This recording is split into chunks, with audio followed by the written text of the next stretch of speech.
training. How a bodhisattva is trained in all knowledge. Subhuti asked, Wherein, O Lord, must a bodhisattva train to be trained in all knowledge?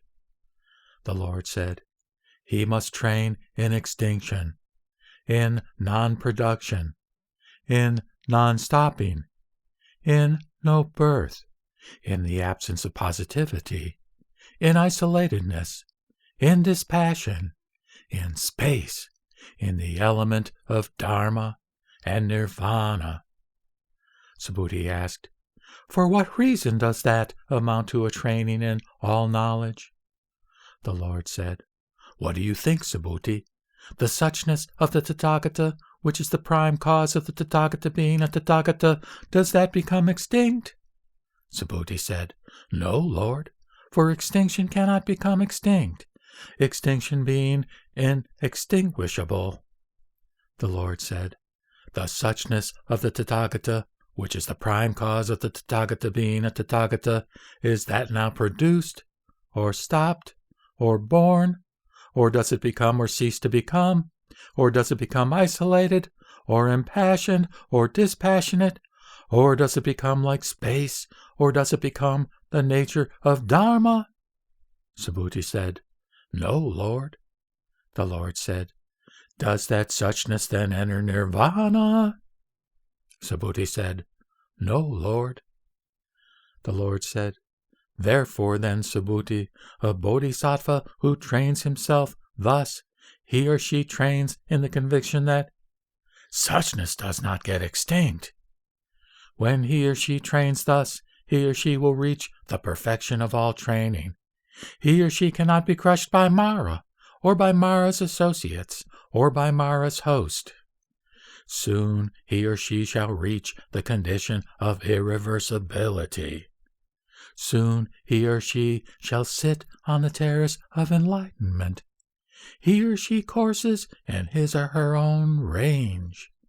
He or she is trained in the dharmas which make him or her into a savior, into the great friendliness, the great compassion, the great sympathetic joy, the great impartiality. He or she trains for the turning of the wheel of Dharma, with its 3 revolutions and 12 aspects. He or she trains so as to save no fewer beings than he or she should. He or she trains to ensure the non-interruption of the lineage of the Tathagatas. He or she trains in order to open the door of the deathless element.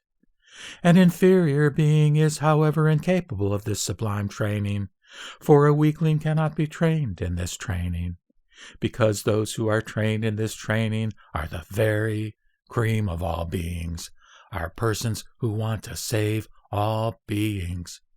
They want to reach a state where they are elevated above all beings. A bodhisattva who trains thus is not reborn in the hells, nor among animals, nor in the realms of the pretas, nor among the asuras, nor in outlying districts among barbarous populations, nor in the families of outcasts or fowlers, of hunters, fishermen, or butchers, nor in other low-class families of that kind in which one is addicted to low deeds. He does not become blind, deaf, or one-eyed. He is not a cripple, nor hunchbacked, nor a man with withered hand, or arm, nor limping, nor lame, nor stunned, nor tremulous, quivering, or shaky. His limbs are not puny, nor incomplete, nor abnormal. He is not weak, nor has he a bad complexion or shape. His faculties are not inferior nor incomplete, but they are in every way perfect, and he has a melodious voice. He does not become a person who takes life, or who takes what is not given, or who goes wrong about his sense desires, or who speaks falsely, or maliciously, or harshly, or who prattles indistinctly, or who is covetous, or who harbors ill will in his heart, or who has wrong views, and he does not earn his livelihood in the wrong fashion. He is not reborn among the long-lived gods. He does not take up bad moral practices, does not take hold of unreal dharmas, and he does not get reborn through the influences of his trances and formless attainments. For there is his skill in means, and endowed with that he does not get reborn among the long-lived gods. But what is that skill in means of a bodhisattva? It is just this perfection of wisdom, and he applies himself to this skill in means in such a way that, endowed with it, the bodhisattva enters into the trances without being reborn through the influence of the trances. When he trains thus, a bodhisattva incurs the perfect purity of the powers, of the grounds of self-confidence, of the Buddha dharmas. He reaches all that. Subhuti asked, "But if, O Lord, as we all know, all dharmas are by nature strictly pure, then with regard to what dharma does a bodhisattva incur and reach the perfect purity of the powers, the grounds of self-confidence, and the Buddha dharmas?" The Lord said, "So it is, Subhuti, for all dharmas are just by their essential original nature perfectly pure. When a bodhisattva who trains in perfect wisdom does not lose heart and remains uncowed, although all dharmas are by their nature perfectly pure, then that is his perfection of wisdom. But the foolish common people do not know nor see that these dharmas are really so constituted, and they neither know nor see the true nature of dharmas.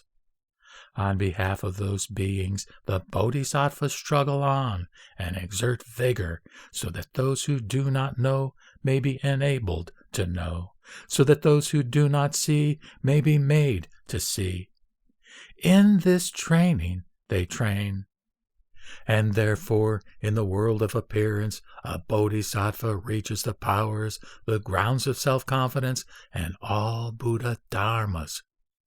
When they train thus, bodhisattvas wisely know the throbbing thoughts and actions of other beings, of other persons as they really are, and then they go beyond the knowledge of the thoughts and actions of others.